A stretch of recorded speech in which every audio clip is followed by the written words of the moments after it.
Can communities start supporting? So let me take you back. Problems that we are seeing is that local banks, I was told that one of the NGOs in Chennai, so that communities develop. That of course was a historic moment.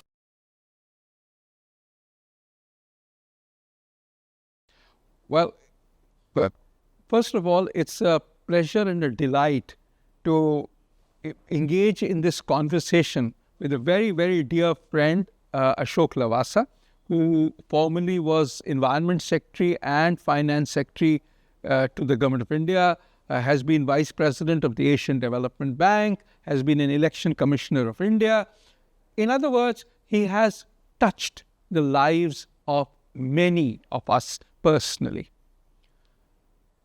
And what I want to focus, Ashok, is how can solar and communities get together? In other words, how can communities start supporting the initiatives that we do based on solar? Thank you, Ajay. First of all, pleasure talking to you, and through you and your organization addressing millions of people who I think understand the value of the sun. You would know that in almost every culture, people sometimes worship the sun, everybody adores the sun, and everybody appreciates the energy that the sun has and it gives to the world. I think this establishment of the International Solar Alliance has brought a focus on this infinite resource of energy with the objective of harnessing that energy for the benefit of mankind, right? Which I think is the purpose for which the Solar Alliance has been set up. I would recall that you were the Environment Secretary when we were in Paris and the International Solar Alliance was announced by the Prime Minister and the President of France. That's right. So we were both, in a sense, midwives sitting there. But that, of course, was a historic moment. And I'm glad to see that the alliance has grown from strength to strength, not only in terms of getting more members, but also in terms of encompassing in its activities so much of what needs to be done fruitfully for the community. So let me take you back in terms of engagement of community to two incidents with which I was associated when I was Power Secretary in Haryana. And I'm talking of 2006, 7, 8, right, those years. So one very interesting and iconic thing which I connect with is a picture that I took when I was Power Secretary. I should also share with you that Ashok is a great photographer and his photographs are just amazing. And this photograph that I am referring to is the one which actually not only deepened my understanding of renewable energy, particularly solar energy, it also gave me recognition in terms of my capacity to take good photographs. And this picture is of a street lamp in a park in Panchkula, which is Haryana, where there were 3 street lamps on one pole. They were all switched off and they had a globe on the bulb. The globe of one of the bulbs was missing. And when I took this walk in the morning, suddenly I saw an angle where the sun formed the globe of this. Right, it's right. And the picture that I took, it shows that there are 2 lamps which are not lit. There is one lamp which looks like lighted, but it has the sun as the globe. And that photograph had the caption when it was published, "The Dependable Sun." And the newspaper which carried that photograph, they added a 1,000,000-watt bulb that lights the world. Wonderful. Absolutely wonderful. So I think that was very, very iconic. And I would say it set the trend for the future understanding as far as I am concerned. But also at that time, I don't think the focus was so sharply and so emphatically on harnessing solar energy. That is one. The other is that during that period, I happened to once visit Chennai, Madras, as it was called earlier. There is a beach there called Elliot Beach. And I was told that one of the NGOs in Chennai had done remarkable work in harnessing solar energy for the vendors who peddle their stuff at the beach. I see. Okay. So I went there in the evening, and it was so thrilling to see that there were about 1,000 vendors there, Right. all of them carrying a solar lantern. How amazing. Yes. And what was further amazing was that this solar lantern that they had replaced the kerosene lamps that they used to Okay. they used to use earlier. And these kerosene lamps were what are known as Petromax. Right. So the NGO, they developed a very interesting model. And since we are talking of community, Right. I think this was a pointer to the future. They said that the vendors spend about 2 rupees per day in buying kerosene for their lamps. So this NGO, they procured about 1,000 solar lamps, and they told these vendors that we will give you these lamps every day. Right. You give us 2 rupees in return. Okay. Okay. Typically, what this NGO would do would take back the lamps from them either late at night or early in the morning, charge them during the day, And then and give them in the evening, Yes. and take 2 rupees. And I thought it was such a wonderful, workable model which benefited the vendors, Right. it benefited the community, Right. and it also benefited the environment. So I think that, to my mind, is a pointer to the kind of models that we are looking for while involving the community. Ashok, you were also the vice president for private sector at the Asian Development Bank. The example that you just said, vendors, private sector, communities, again private sector, money that are put in this case through the NGO, but probably the NGO got it from either grants or it took a loan. How can we create large-scale programs which can impact communities? So in order to meaningfully engage with the private sector, I think we need to think deeper and both create policies as well as the environment in which there is a constructive engagement between the people who are willing to invest, Right. and the people who will reap the benefit from that. Of course, society as a whole will also get the benefit. So one thing is that I think the most fundamental thing for this is that there should be an enabling policy environment. Right. And now that depends on the proactive policies that the government makes. It also depends, in a country like India, on the relationship, the collaborative relationship between the central government and the state Governments. Because And I would say even the municipalities, because I was ultimately, coming to that, the local bodies or the distribution companies, because they have the biggest, or let's say they are the biggest stakeholder in this. Today, for them to dispense electricity to the community at large, particularly the households, I think they spend a lot of money and they incur a lot of losses. Right. So typically, as we analyze the average revenue per unit which DISCOMs get versus the average cost of supplying this unit, especially to rural households, even to some of the urban households, we find that there is a net loss for every unit supplied by the DISCOMs. Okay. So if they are able to find a viable alternative to this, and let's also understand where these losses happen. Why do these losses happen? So if you look at the technicality of the losses, that is one element.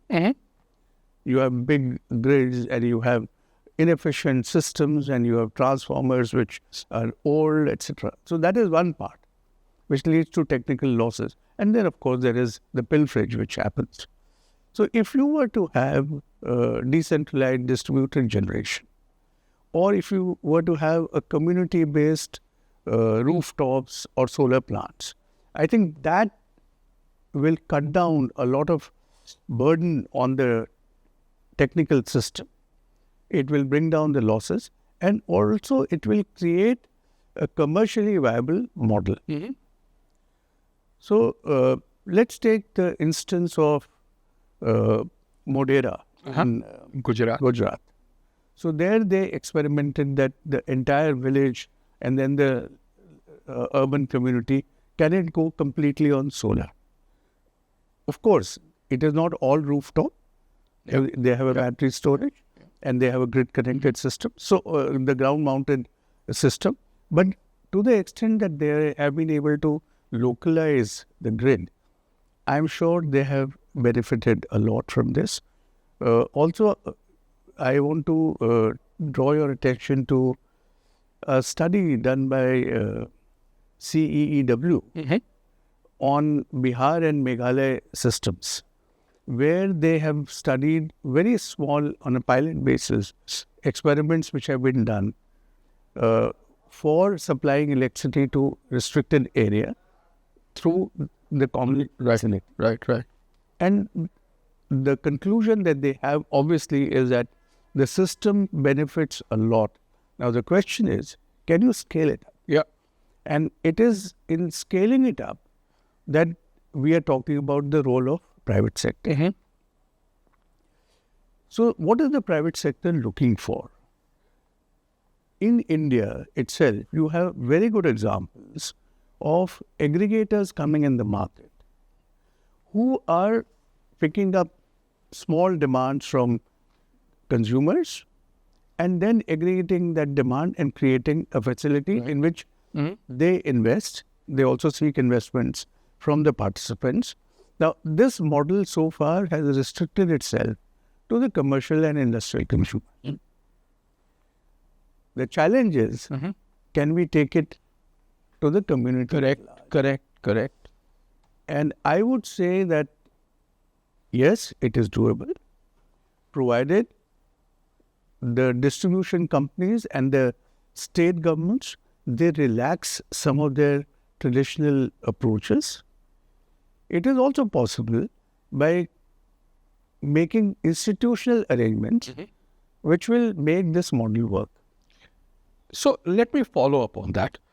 One of the problems that we are seeing is that local banks find it difficult to lend to communities, especially younger people, the youth, because they say they don't have the appropriate risk profile. They are risky to give loans to. What can we do to de-risk the youth and communities? So I think there are 3 or 4 approaches that are possible. So one of the ways in which to do this is to have the principle of user pay embedded in the model. I'm not for a moment suggesting that we are looking at full cost recovery at this stage, because the profile of the consumers would be such that we have to look at the affordability aspect. But there are ways in which this aspect can also be tackled, and that is one of the ways in which this has been successfully done in other sectors, is for the government to provide a viability gap funding. I think that the trick lies in a proper assessment of the viability gap and structuring it in a way that it continues to incentivize not only the initial investment, but also the operation. Later operation. Later operation. So the purpose is not to incentivize capex, it is also to incentivize the OPEX, Right. which is where we will reap the full benefit of this model, and which is where the benefit that we need to derive by generating electricity will come. The third approach would be that other than government providing viability funding, I think today if you look at the market, there are many philanthropies or there are many other corporates which are willing to create funding sources for these type of projects. Okay. The success will depend on a credible agency stitching together these projects, having experienced, honest investors who can run the project. So I think as far as funding is concerned, it is possible for people to raise funding through either philanthropies or multilateral agencies. I know of many multilateral agencies which are operating such funds. Right. And where they provide this kind of soft funding. So I think the 3 or 4 measures, but the crux of the matter is for the government to create an enabling environment. So, if we want to specifically focus on youth, on women, so that communities develop, what are the kinds of public policies that would help this to happen? I remember when I was environment secretary and we were going to Paris for the COP21. So one of the NGOs in Rajasthan, Telonia, which is based in Telonia, the Barefoot colleges. Bunker Roy had come to me and he had demonstrated a model where they have successfully trained village women not only to propagate solar energy, but actually as some kind of engineers who can put together panels. Right. Barefoot engineers is, I think, what they call them. Yeah. So that created tremendous sense of ownership. And that ownership was not just notional. Here were community people who belonged to that village or the neighboring village, who understood the ground realities, who understood the technology, Right. who could troubleshoot when there was a problem, and they could provide a solution which was, I would say, an affordable solution. Right. Because they didn't have to bear the cost of huge institutions and infrastructure. That is one. So I think in the government in India, for example, is focusing a lot on skill upgrades. So we need to create a program for skilling people Right. in the villages, women, young people, who will be adequately trained and skilled to provide the last mile connectivity. I think this is a great idea. And as the ISA, I think what we could do is provide this kind of training for women and also ensure that they are, in a sense, certified through examinations by appropriate bodies and so on. But the next question is, how do they make the technological cooperation possible? How do they get resources for whatever they're doing? Well, that of course is an important question. And in the initial phase, whatever be the effort and motivation made by NGOs, I think government will have to come up with skill upgradation funding. Right. And some kind of a seed grant. The way government has funded so many of these local community-based organizations. So, government funding in some source, in some way, I think that is important. One could also talk about the CSR funding that can be tapped for this. Right. Because today, as you know, that there is an obligation on the part of the corporates to spend up to 2% of their or 2% of their profits. This is true of India, but it might be useful for other countries to also adopt similar measures. Exactly. In fact, there are so many things which countries can learn from each other.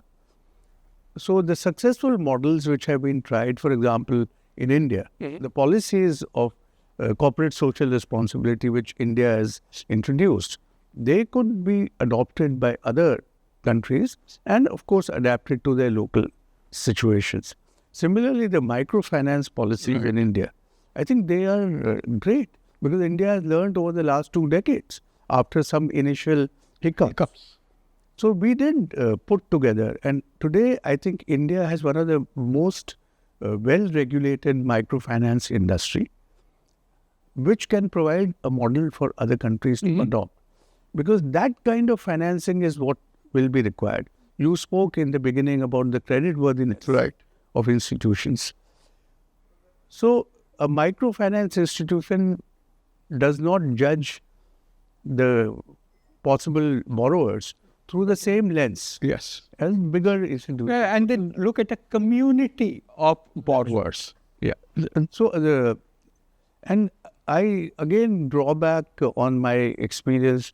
I remember when we started our service in 1980. So the place where I was posted in 1982 in Mahendragarh in Haryana, there we used to implement the integrated rural development program and so many other programs. The bankers would invariably tell us in all the meetings that wherever they had women borrowers or wherever they had community-based borrowing, self-help groups, their track record was very satisfactory. This is very interesting because what it means is that women borrowers and community-based borrowers are better bets. Exactly. So I think we need to create that culture where we prepare self-help groups to borrow, but equally there has to be enough supply of. Right. So this is a typical chicken and egg because whereas there would be so many financial institutions willing to lend, they sometimes find that there is a dearth of opportunities. So the $1 million question is, who will prepare this ground? And that is where I feel that for governments to create an enabling environment is the key to this kind of effort being successful. So what I'm hearing you say is that this ground is broader than just solar or solar training. It also is about creating the environment for example, microfinancing, for reskilling, for the ability to develop new projects through viability gap funding and so on. So what you very rightly said is that these are models which are amenable to different actors. And I have a lot of trust in the wisdom of our people and our communities. They easily understand and absorb what is of their benefit. Right. Not what benefit we perceive that they are deriving, but what is actual real benefit there. For example, you look at the entire milk distribution experiment. It has succeeded where people understood the value of what was being offered. Now you find, for example, that in terms of the manure, which is being, or the excreta of cow dung, that is being procured systematically in a structured way by various people. And I have seen projects where cow dung is coming to the project site almost like an assembly line. Right. Okay. Vehicles are bringing cow dung, providing it for making of gas. You can see it in Haryana, you can see it in Gujarat. There are so many states where this is being. The same is, by the way, happening to biomass. Okay. There are a number of projects which have been developed. ADB had funded some projects in India, in UP, Rajasthan, Punjab, where people are willing to give their, and because they realize the value of what earlier was being treated as waste. So the point which I am making is that the community can comprehend their advantage quite sensibly, provided there is a credible model which is presented to them. Yeah. So I think that is, and one other thing, Ajay, I think especially in the context of India, and I'm sure it will apply to many developing countries, where the electricity sector is tightly controlled by state entities. So typically what happens is that the distribution company, it perceives any alternate form of distributing electricity as a rival, as a competitor. Okay. And they're not easily persuaded to collaborate with such initiatives. So I have been wondering whether it will make sense for the distribution company itself to become a prosumer. Right. Because distribution company buys bulk electricity and sells. We call it a distributor. But from a macro sense, they are consumers of electricity. So if they have vested interest in producing renewable energy, Correct. then this kind of opposition that they have or resistance, that will decrease. For example, NTPC set up the SEC. Yeah. They set up the NVVN, right? So distributing renewable energy. We have set up at the central level the Solar Energy Corporation to coordinate these efforts.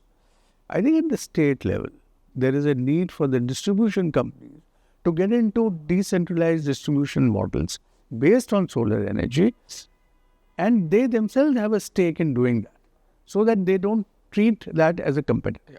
So one of the great examples, because the distribution companies in India, and I think most of the developed world, lose money for every kilowatt hour of electricity which they sell, particularly to rural communities and particularly to rural farmers.